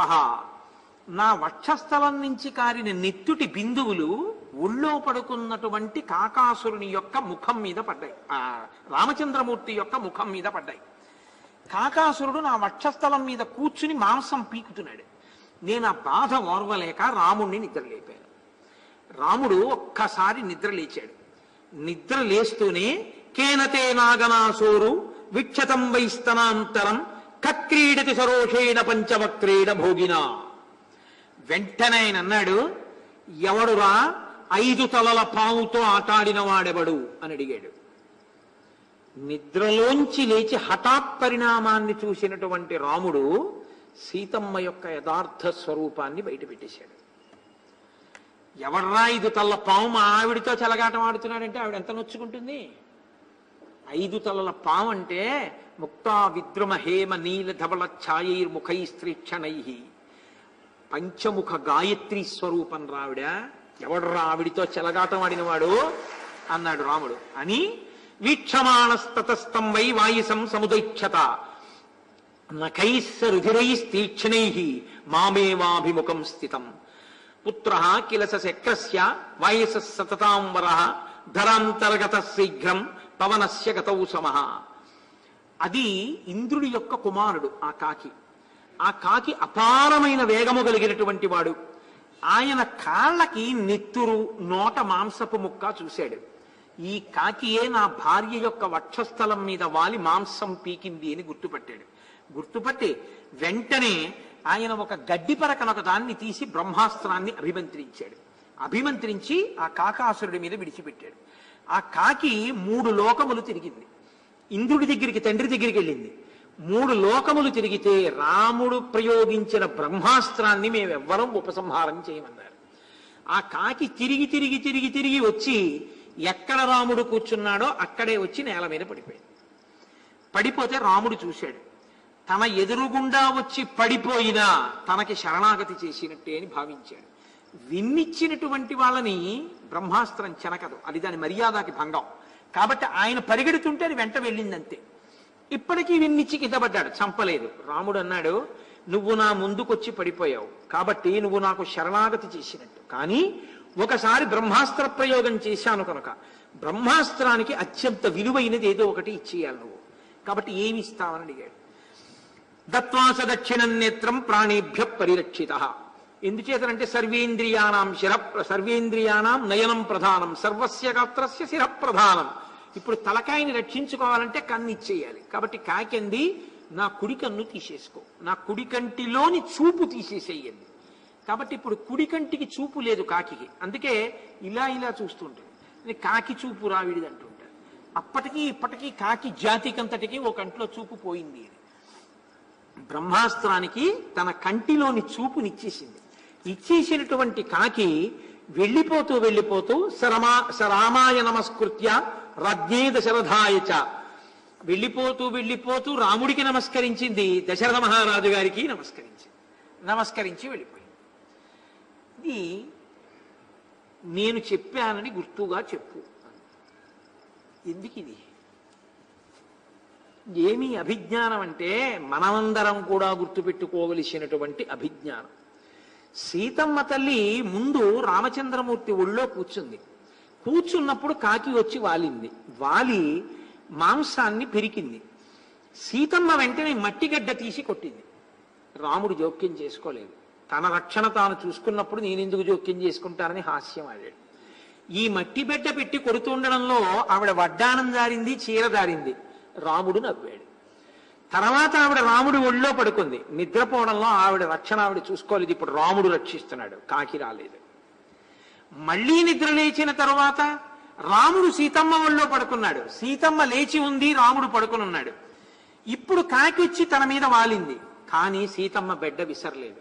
ఎందుకంటే తాను బెడ్డ విసిరితే, తను కదిలితే రాముడికి నిద్రకి భంగం కలుగుతుందని, రాముడి యొక్క నిద్ర రక్షింపబడాలని తాను కదలకుండా కూర్చుంది. ఇప్పుడు ఆ నెత్తిటి బిందువులు రాముడి మీద పడ్డాయి. ఇప్పుడు తనని తాను రక్షించుకోవడం, బెడ్డ విసరడం మానేసి రాముడిని లేపింది. రాముడు లేస్తూనే తనని తాను రక్షించుకోకుండా తన రక్షణ రాముడి మీద అప్పచెప్పింది. కాబట్టి ఒక కాకి అని కూడా చూడకుండా బ్రహ్మాస్త్రాన్ని విడిచిపెట్టాడు. ఇది శరణాగతి. నిన్న మీతో మనవి చేసింది నేను ఇదే. మిమ్మల్ని అంటే అన్ని వేళలా అందరూ చేయలేరన్నా అటువంటి ప్రయత్నాలు చేసే పని చేయకండి. దానికి బాగా పరిణతి కలగాలి. అసలు ఏ ప్రయత్నము లేకుండా పూర్తిగా ఇంకా విపరీతమైన నమ్మకంతో తన రక్షణ భారాన్ని పరమేశ్వరుని యందు న్యాసం చేసి విడిచిపెడితే పరమేశ్వరుడు ఆ రక్షణ భారాన్ని తాను స్వీకరిస్తాడు. మిమ్మల్ని మీరు రక్షించుకునే ప్రయత్నం చేసుకుంటున్నంతసేపు అది శరణాగతిలోకి రాదు. భక్తిలో తప్పులేరు. వృష ప్రయత్నం, ఈశ్వర ప్రయత్నం చూడాలి, కానీ శరణాగతిలోకి రాదు. శరణాగతి ఉత్తరక్షణ ఫలితాన్ని ఇచ్చేస్తుంది. ఏ ప్రయత్నం చేయకుండా రక్షించుకోకుండా ఆగిపోతే వెంటనే రాముడు లేచి బ్రహ్మాస్త్రం ప్రయోగించాడు. ఇది గుర్తు చెయ్యి అందావిడ. అని ఆవిడంది, నా కొరకు ఒక కాకి మీద బ్రహ్మాస్త్రం వేసిన వాడు ఇవాళ రావణుడి ఎందుకు సంహరించట్లేదు, ఎందుకు వచ్చి రక్షించట్లేదని నేను అడిగానని అడుగు అంది.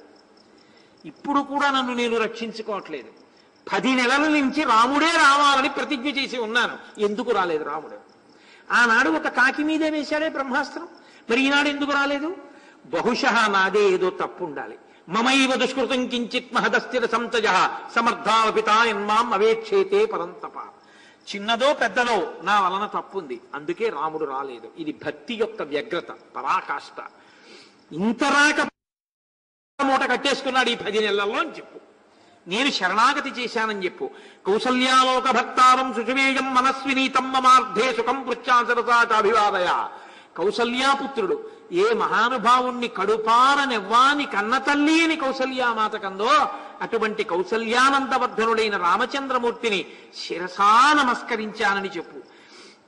విసృజ్య సర్వరత్నాని ప్రియాయాశ్చ వరంగనాః ఐశ్వర్యంచ విశాలాయాం పృథివ్యామపి దుర్లభం పితరం మాతరంచైవ సమ్మాన్యాభిప్రసాద్య చ అనుప్రవ్రజితో రామం సుమిత్రా ఏన సుప్రజాః ఆనుకూల్యేన ధర్మాత్మా త్యక్వా సుఖమనుత్తమం అనుగచ్చతి కాకుత్సం భ్రాతరం పాలయన్వనే సింహస్కందో మహాబాహు మనస్వీ ప్రియదర్శనః పితృవద్వర్తతే రామి మాతృవన్మాం సమాచరన్ హ్రియమాణాం తదా వీరో నతుమాం వేదలక్ష్మణః వృద్ధోపసేవీ లక్ష్మీవాన్ శక్తో న బహుభాషిత రాజపుత్ర ప్రియశ్రేష్ఠః స్వధృశ్వసురస్య మే. ఏ లక్ష్మణమూర్తి తన యొక్క ఐశ్వర్యాన్ని, తన అంతఃపురాన్ని, తన భార్యని కూడా విడిచిపెట్టి రామచంద్రమూర్తి తన తండ్రి సీతమ్మ నా తల్లి అని భావించి అక్కరలేని అరణ్యవాసాన్ని స్వీకరించి రాముణ్ణి నన్ను విడిచిపెట్టి ఉండలేక అనుగమించి మా వెంట వచ్చి అంత శుశ్రూష చేసి పెద్దల ఎడల భక్తిభావం కలిగినటువంటి వాడో అటువంటి లక్ష్మణమూర్తిని మనసారా నేను కుశలమడిగానని చెప్పు. ఎందుకంటే ఒకవేళ లక్ష్మణమూర్తి పట్ల నేను అన్న మాటలు అధికముగా మాట్లాడానన్న భావన చేత లక్ష్మణుడు ఖేదపడ్డాడేమో. అందుకని ఆ మహానుభావుడు లక్ష్మణమూర్తి మా వెంట వచ్చినటువంటి కారణం చేత నిజంగా దశరథుడే మరణించినా, కౌసల్య దూరంగా ఉన్నా దశరథుడు బ్రతికున్నట్టు కౌసల్య పక్కనున్నట్టు రాముడు భావించాడు. ఒక తండ్రి తల్లి పక్కనుంటే పుత్రుడికి బెంగ ఉండదు. ఎందుకంటే ఆయనకి కష్టం వస్తే కొడుక్కి ముందు ఆ కష్టం తనదిగా భావించి తండ్రి ఆ కష్టం నుంచి కొడుకుని ఉద్ధరించే ప్రయత్నం చేస్తాడు. అలా భావించగలిగిన తండ్రి దూరమైన లక్ష్మణమూర్తి మాత్రం తండ్రిలా వచ్చి నిలబడ్డాడు. అలా నిలబడిన లక్ష్మణమూర్తి ఉండగా నాకు అత్తమామలు లేరన్న లోటే లేదు. అటువంటి మహాత్ముడైన లక్ష్మణుణ్ణి కుశలమడిగానని చెప్పు అని ఇది మహామంత్రం అంటారు సుందరకాండలో. తమస్మిన్ కార్య నిర్యోగే ప్రమాణం హరిసత్తమ రాఘవత్తత్సమారంభాత్మయత్న పరో భవేత్. నాయన రామచంద్రమూర్తి యందు ప్రయత్నమును కల్పించి తొందరగా నెలలో వచ్చి నన్ను మళ్ళీ వెనక్కి తీసుకెళ్లేటట్టుగా చెయ్యగలిగిన సమర్థత నీయందే ఉంది అని నేను నమ్ముతున్నాను హనుమ. కాబట్టి నువ్వు రాముడు వచ్చేటట్టు చెయ్యవలసింది అని తతో వస్త్రగతం ముక్త్వా దివ్యం చూడామణిం శుభం త్రాతుమర్హస వీరత్వం పాతాళాదివ కౌశికీం. ఆ తల్లి తన చీర కొంగుకి ముడివేసుకున్నటువంటి ఆ చూడామణ్ణి తీసి హనుమ యొక్క చేతిలో పెట్టి, నాయనా ఇది పట్టుకెళ్ళి రామచంద్రమూర్తికి ఇయ్యి. మణిం దృష్ట్వాతు రామోవై ప్రయాణాం సంస్మరిష్యతి వీరో జనన్య మమచ రాజ్ఞో దశరథస్య చ. ఈ మణిని చూడగానే రామచంద్రమూర్తికి ముగ్గురు గుర్తొస్తారు. ఎందుకో తెలుసా? ఒకానొకప్పుడు సముద్రంలో ఉన్నటువంటి ఈ మణిని సముద్రుడు వరుణుడికి ఇచ్చాడు. వరుణుడు జనక మహారాజు గారికి ఇచ్చాడు. జనక మహారాజు గారు అత్యంత ప్రియ కుమార్తెని కాబట్టి నన్ను కన్యాదానం చేసేటప్పుడు ఆ మణిని పెట్టి అలంకరించి కన్యాదానం చేశారు. కాబట్టి ఆ కన్యాదానం చేసినప్పుడు జనకుడు, మా అమ్మ, దశరథుడు, రాముడు, నేను కూడా ఉన్నాం. కాబట్టి వాళ్ళ ముగ్గురు కూడా రాముడికి జ్ఞాపకానికి వస్తారు. కాబట్టి ఈ మణిని పట్టుకెళ్ళి ఇయ్యి అని తమస్మిన్ కార్య నిర్యోగే ప్రమాణం హరిసత్తమ హనుమన్ యత్నమస్థాయ దుఃఖక్షయ కరోభవ. అందుకే సుందరకాండం అంత శక్తివంతమైంది. ఈ ఘట్టం ఇంత గొప్ప ఘట్టంగా చెప్తారు పెద్దలు. ఆవిడంది, నాయన నీవే ప్రమాణము, నా దుఃఖము క్షయమైపోయేటట్టుగా మళ్ళీ నేను సుఖమును శాంతిని పొందేటట్టుగా నువ్వు తప్పకుండా ప్రయత్నము చేయవలసింది అని భాష్పగద్గదయా వాచా మైథిలీ వాక్యమబ్రవీత్ హనుమన్ కుశలం బ్రూయాహ సహితౌ రామలక్ష్మణౌ. నాయన వృద్ధులైనటువంటి వాళ్ళందరినీ అడిగానని చెప్పు అని కంఠం గాగ్గదికమై ఇంతకాలానికి మహానుభావుడు వచ్చాడు, రామకథ చెప్పాడు, రామనామం చెప్పాడు, బయలుదేరి వెళ్ళిపోతున్నాడు. నాయన ఒక్కరోజు ఉండవయ్యా, ఇక్కడెక్కడైనా జాగ్రత్తగా రహస్య ప్రదేశంలో ఉండి మళ్ళీ రామకథ చెప్పవయ్యా అని అడుగుతుందమ్మ. అడిగితే ఆయన అన్నారు, సీతాయా వచనం శ్రుత్వా హనుమాన్ మారుతాత్మజ శిరస్యంజలి వాధాయా వాక్యం ఉత్తరమబ్రవీత్. ఆయన అన్నారు, అమ్మా మళ్ళీ అంజలి ఘటించి అంటారు. తల్లి నువ్వు ఏమి బెంగ పెట్టుకోకమ్మా, నేను వెళ్ళడమేమిటి రామలక్ష్మణుల్ని తీసుకొచ్చేస్తానమ్మా. కొన్ని కోట్ల వానరములు వచ్చేస్తాయి. ఈ వానరములన్నీ కలిసి రామలక్ష్మణులు ఈ లంకాపట్టణాన్నంతటిని దహించేస్తారు. లంక నాశనం అయిపోతుంది. అమ్మా నీకు రామచంద్రమూర్తితో పట్టాభిషేకం కలుగుతుంది, ఊరడిల్లమ్మా అన్నారు. సీతమ్మంది, త్రయాణామేవ భూతానాం సాగరస్య లంఘనే శక్తిస్వాద్ దైనతేయస్య తవవా మారుతస్యవా. ముగ్గురికి మాత్రమే వేగం ఉందని నాకు తెలుసు. ఒకడు గరుత్మంతుడు, రెండు మారుతి నువ్వు, మూడు వాయుదేవుడు. తరస్మిన్ కార్య నిర్యోగే వీరేవం దురతిక్రమే కిం పశ్యసి సమాధానం త్వం హి కార్య విదాంబర. నేను నిన్నో ప్రశ్న వేస్తాను, నువ్వు చాలా జాగ్రత్తగా ఆలోచించి నాకు చెప్పు. కామమస్య త్వమేవైకః కార్యస్య పరిసాధనే పర్యాప్తః పరవీరఘ్న యశస్యస్తే ఫలోదయ. నీవు 100 యోజనముల సముద్రాన్ని గడచి వస్తావు నాకు తెలుసు. వచ్చి నువ్వొక్కడివే ఈ లంకాపట్టణాన్నంతటినీ పెకలించగలవు నాకు తెలుసు. రావణ సంహారం చెయ్యగలవు నాకు తెలుసు. నన్ను రాముడితో కలపగలవు నాకు తెలుసు. కానీ నరుడైన నా భర్త రాముడు, నరుడైన లక్ష్మణుడు, ఇంత శక్తి లేని మిగిలిన వానరములు, దక్షిణ తీరంలో అన్ని వానరాలు ఉండిపోయాయే, వాళ్ళు ఎలా వస్తారు, ఎలా నన్ను తీసుకెడతారు? కీర్తి నీకు దక్కుతుంది తప్ప నా భర్త వచ్చి రావణ సంహారం చేసి నన్ను విడిపించాడన్న కీర్తి నా భర్తకి దక్కి నా భర్త విజయ పతాకలతో అయోధ్య ప్రవేశం చేస్తే నాకు సంతోషం. నాయనా మరి మిగిలిన వానరాలు ఎలా వస్తాయి, వాళ్ళకి ఇంత శక్తి లేదు కదా అంది. అంటే ఏ వ్యక్తి అయినా ఏమంటాడంటే, నిజమేనమ్మా నేనైతే ఇవన్నీ చేసేయగలను అనుకో, కానీ మరి మిగిలిన వాళ్ళు రాలేరు, ఆ విషయం నేను ఆలోచిస్తానులే అమ్మా అనాలి. ఆయన అన్నారు, అమ్మా 10 ఏనుగుల బలం వాళ్ళు, 100 ఏనుగుల బలం వాళ్ళు, 1000 ఏనుగుల బలం వాళ్ళు ఎంతంత బలమో కలిగిన వాళ్ళు, గాలిలో ఎగరగలిగిన వాళ్ళు, సముద్రాన్ని ఔపోసన పట్టగలిగిన వాళ్ళు సుగ్రీవుడి దగ్గర లక్షల కోట్ల మంది ఉన్నారమ్మా. అవలీలగా ఎగిరి వచ్చి ఇక్కడ దూకేస్తారు. రామలక్ష్మణులు తలుచుకుంటే ఇది పెద్ద లెక్క తల్లి. యుద్ధంలో అడ్డొస్తే యమధర్మరాజుని నిగ్రహించగలిగిన రాముడు సముద్రాన్ని దాటి రావడం పెద్ద కష్టం అనుకుంటున్నావా అమ్మా? అమ్మా, నేను నీకు ఒక మాట చెప్పనా? మద్విశిష్టాశ్చ తుల్యాశ్చ సంతి తత్ర వనౌకసః మత్త ప్రత్యవరః కశ్చిన్నాస్తి సుగ్రీవ సన్నిధౌ. అమ్మా, సుగ్రీవ సన్నిధానంలో నాతో సమానులైన వారున్నారు, నాకన్నా అధికులైన వారున్నారు, నాకన్నా తక్కువ వాళ్ళు లేడమ్మా. నేనే ఆఖరి వాడిని. ఎందుకో తెలుసా? ఎవరైనా పట్టపురాణి దగ్గరికి పంపించేటప్పుడు అంతఃపురంలో అందరికన్నా పనికిమాలిన వాడిని పంపిస్తారు. రాముడు ఉంగరం ఇచ్చి నన్ను పంపించాడంటే నాకన్నా పనికిమాలిన వాడు ఎవరున్నాడమ్మా? నాతో సమానులున్నారు, నాకన్నా అధికులున్నారు. నేనే వచ్చానంటే మిగిలిన వాళ్ళు రాకపోవడం ఏమిటమ్మా? అందరూ వస్తారన్నారు. ఇది ఆయన వినయం.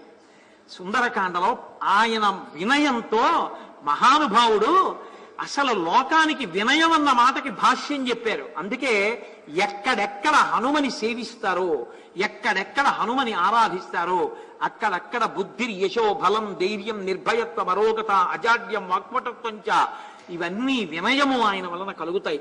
అంతటి మహానుభావుడు ఈ మాటలు చెప్పి అమ్మా నేను బయలుదేరుతానమ్మా అన్నారు. అంటే మళ్ళీ తల్లంటే వద్దు నాయన, వెళ్ళిపోవద్దు, ఉండి రామనామని చెప్పు, రామకథ చెప్పు. అది వింటే నా మనస్సు ఊరడిల్ని. ఎన్నాళ్ళకి విన్నాను రామకథ, ఎన్నాళ్ళకి విన్నాను రామనామం. వెళ్ళిపోతావా? వెళ్ళొద్దంటాడు. అమ్మా నేను వెళ్ళకపోతే ఎలా? మళ్ళీ తెల్లంది మనశ్శిలాయాస్తిలకో గండ పార్శ్వే నివేశిత త్వయా ప్రణష్టే తిలకే తంకిల స్మర్తుమర్హసి. నాయన ఇదొక అభిజ్ఞానం చెప్పు.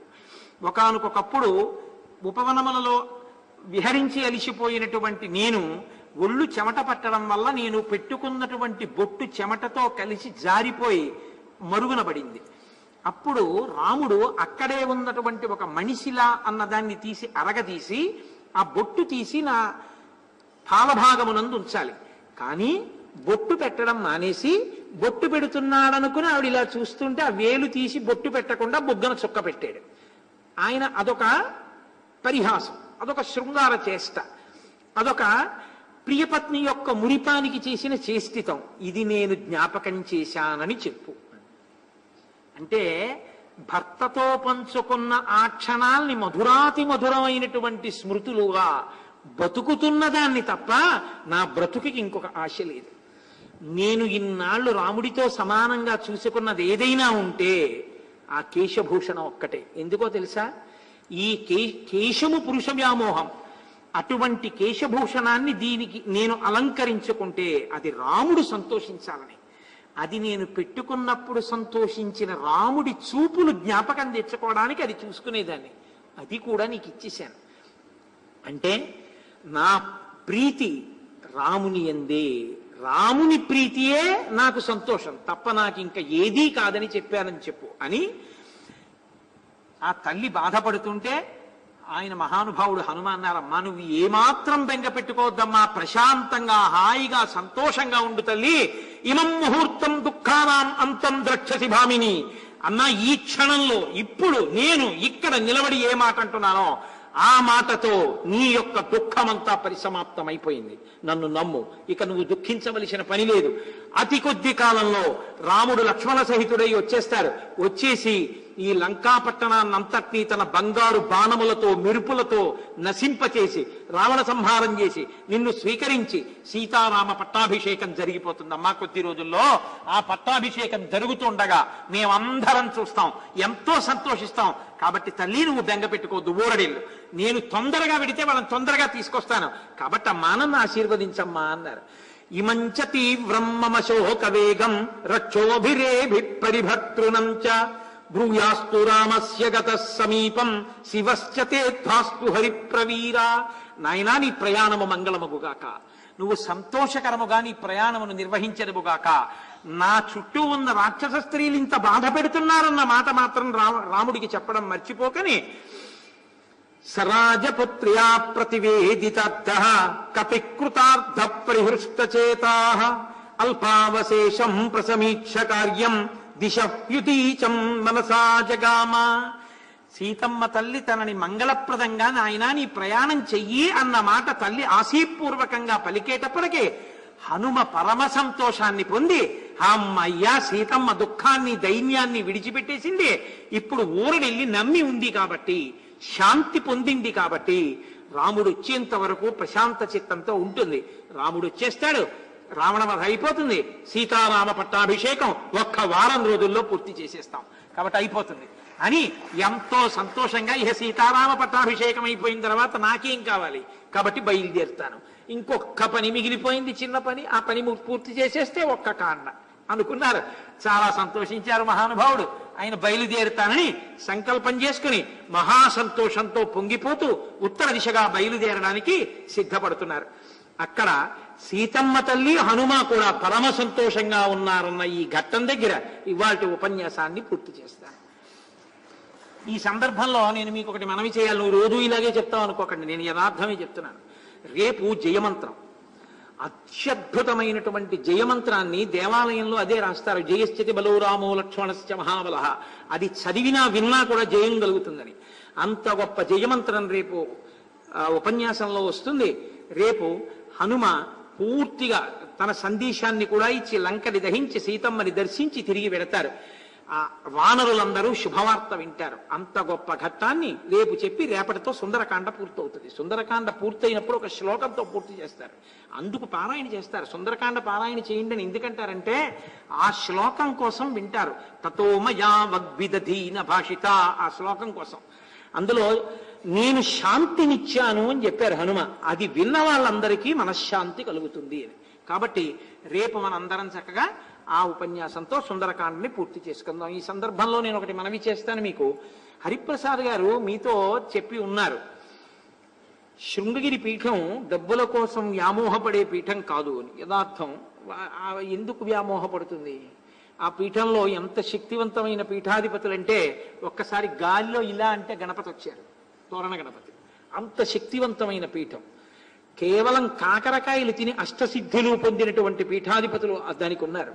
ఒకానొకప్పుడు ఉగ్ర నరసింహభారతీ స్వామి గారు పీఠాధిపత్యంలో ఉన్నప్పుడు ఆయన మధురై వెడితే ఆలయంలో ఉన్న అర్చకులు, మీరు లోపలికి వచ్చి పూజ చేయకూడదు అమ్మవారిని, మీరు అలా దర్శనం చేసుకోండి, మేము పీఠం తరపున ఇక్కడ పూజ చేస్తామన్నారు. ఆయన వెంటనే కొబ్బరి బండం ఒకటి తీసుకురండి చేతిలో పట్టుకుని మంత్రాలు చదివారు. అమ్మవారిలో ఉన్న కళలన్నీ కొబ్బరి బండంలోకి వెళ్ళిపోయి ఆయన దాన్ని పట్టుకెళ్ళిపోయి పీఠంలో పెట్టి విడిదిలో పెట్టి పూజ చేస్తున్నారు. అమ్మవారు వెలవెలపోయి విగ్రహం అంతా ఎండిపోయినట్టు అయిపోయింది. వాళ్ళకి అర్థమైంది అమ్మవారిలో కళలన్నీ ఉగ్ర నరసింహభారతీ స్వామి వారు తీసుకెళ్ళిపోయారు.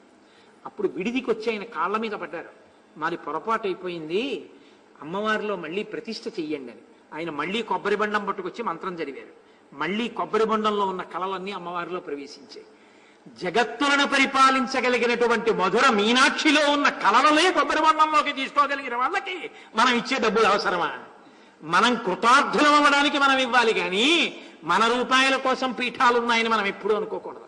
సంకల్పం చేత తెల్లవారి లేస్తే గురుస్తోత్రంలో మీరు వింటున్నారు, మహానుభావులు వాళ్ళు ఈశ్వరుణ్ణి నమ్ముకున్నటువంటి వాళ్ళు కాబట్టి వాళ్ళ సంకల్పంతో ఈశ్వరానుగ్రహంతో ఏదైనా చెయ్యగలరు. శృంగగిరి పీఠానికి అసలు అంత వైభవాన్ని తీసుకొచ్చినటువంటి వారు, ఏంటి వేదాలకన్నిటికీ భాష్యం ఇచ్చినటువంటి వారు విద్యారణ్య స్వామి వారు. విద్యారణ్య స్వామి వారు ఒక్కసారి ప్రార్థన చేస్తే కురిసేసిందంటే బంగారం అంతాను, కానీ వచ్చే జన్మలో తీసుకో ఇప్పుడు ఇవ్వనంది అమ్మవారు. ఆయన వచ్చే జన్మలో ఉంది కాబట్టి సన్యాసించేశారు. సన్యాసం ఉత్తర జన్మ. అమ్మాయి ఇప్పుడు తీసుకోనా అన్నారు, తీసుకోండి. సన్యాసి ఏం చేస్తామంది, సనాతన ధర్మాన్ని రక్షించడానికి నేను ఒక సామ్రాజ్యాన్ని నిర్మిస్తానమ్మా అన్నారు. ఆయనే కర్ణాటక సింహాసనాన్ని, విజయనగర సామ్రాజ్యాన్ని నిర్మించి మొట్టమొదట అంతఃపురాలు, సౌధాలు, రాజ్య నిర్మాణం కోశం, దానికి లక్ష్మీదేవి యొక్క కృపగా వచ్చిన ఐశ్వర్యాన్ని ఇచ్చినటువంటి వారు విద్యారణ్య స్వామి. అందుకని కర్ణాటక సింహాసన ప్రతిష్టాపనాచార్య అన్న బిరుదు విద్యారణ్య స్వామి వారిది. పరంపరాగతంగా అదే శంకరాచార్యుల వారిది పరంపరాగతంగా వస్తోంది కాబట్టి ఆ పీఠం మీద కూర్చున్న ఎవరికైనా కూడా కర్ణాటక సింహాసన ప్రతిష్టాపనాచార్య అంటూ ఉంటారు. అటువంటి మహానుభావులు వాళ్ళు. వాళ్ళకి ఐశ్వర్యం లోటైందని కాదు, కానీ ఒక నియమం ఒకటి ఉంది లోకంలో. ఏమిటంటే రామకార్యంలో ప్రతి వాళ్ళని పాలు పంచుకునేటట్టుగా నువ్వు ప్రోత్సహించు అని.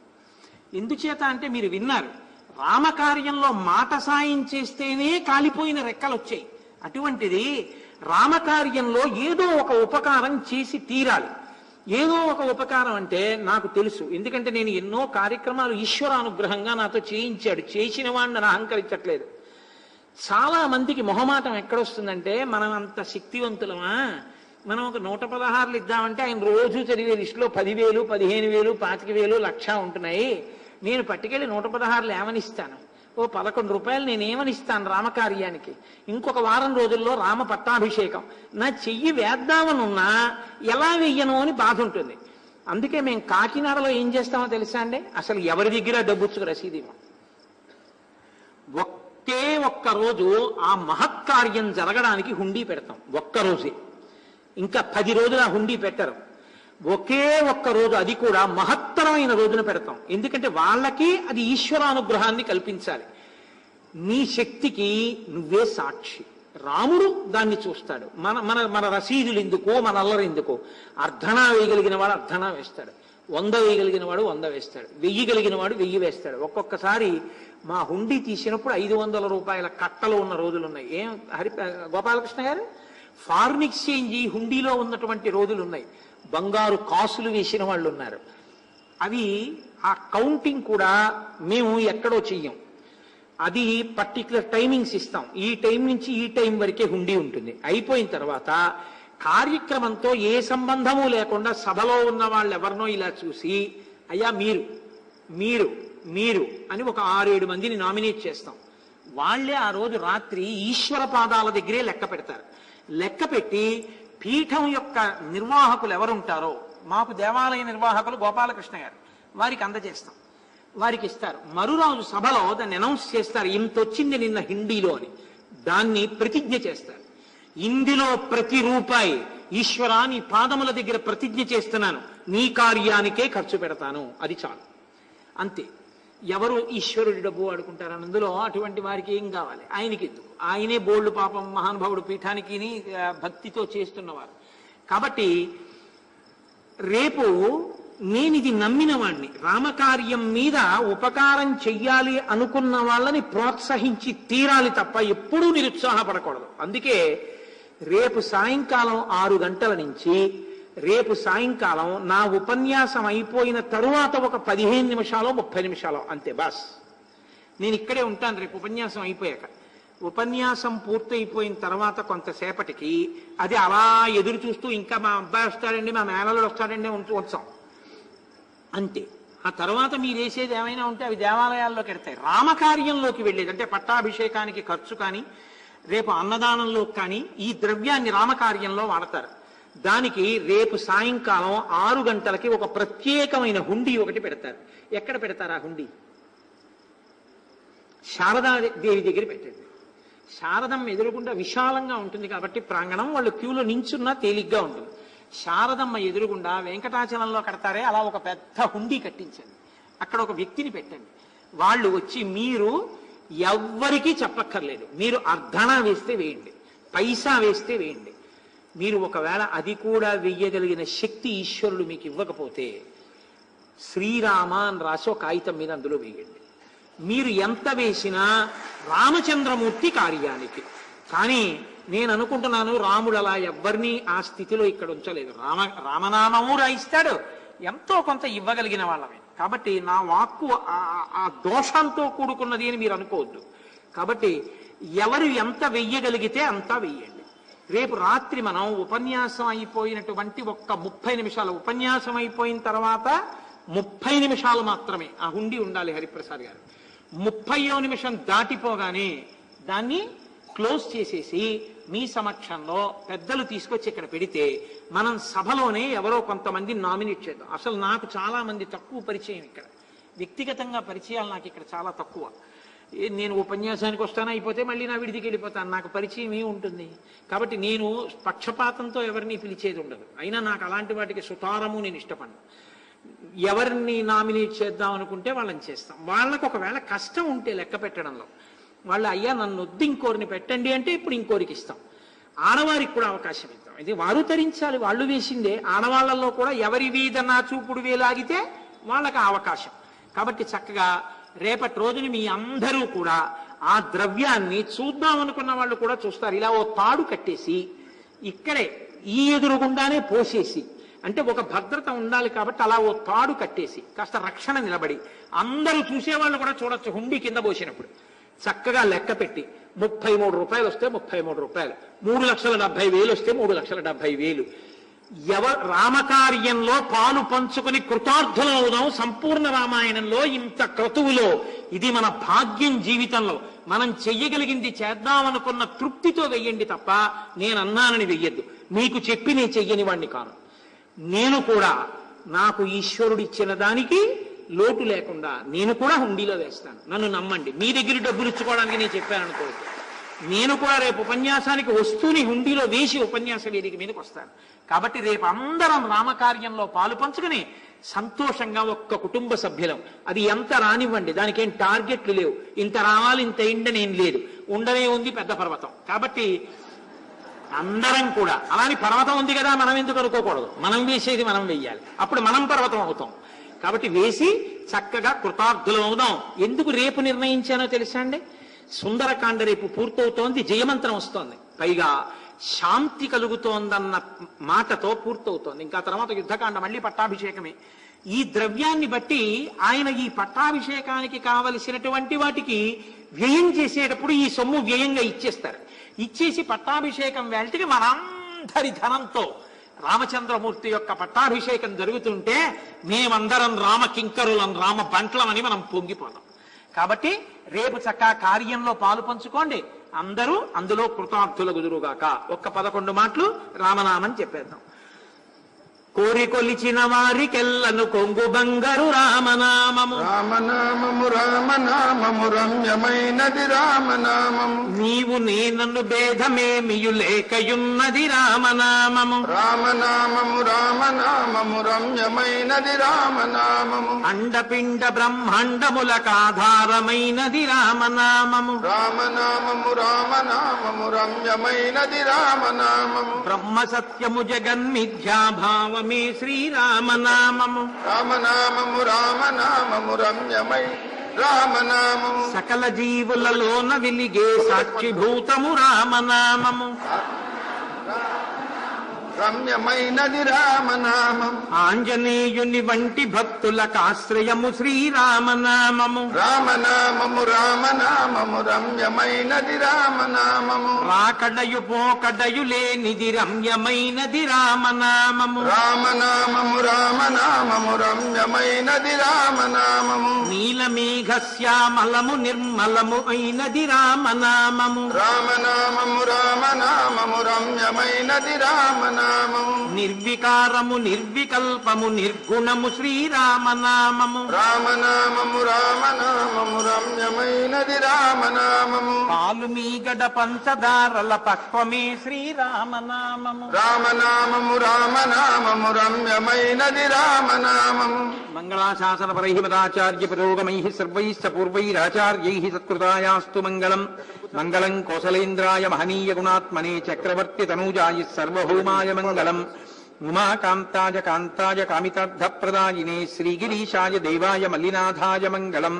కరచరణకృతం వా కర్మవాక్కాయజం వా శ్రవణనైనిజం వా మానసం వాపరాధం విహితం వా సర్వమేత్తక్షమస్వ. శివ శివ కరుణాబ్ధే శ్రీ మహాదేవ శంభో. సర్వం శ్రీ ఉమామహేశ్వర వరబ్రహ్మార్పణమస్తు. స్వస్తి.